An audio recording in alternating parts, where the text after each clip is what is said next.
السلام عليكم.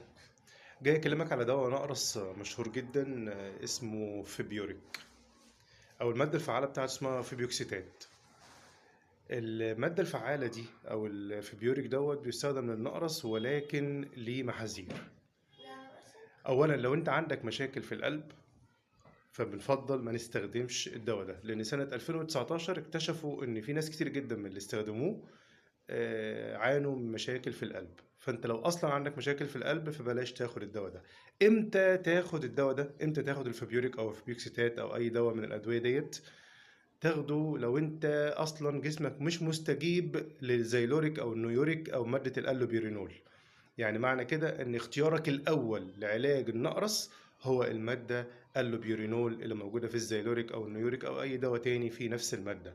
لو الدواء ده ما جابش نتيجه، او الدواء ده انت عندك حساسيه منه او عامل لك مشاكل، فنقدر في الوقت ده ناخد الفيبيوكسيتات او ناخد الفيبيوريك او اي حاجه جوتيفيد، جوتيلس، اي حاجه فيها نفس الماده دي ممكن ناخدها في الوقت ده. غير كده بلاش.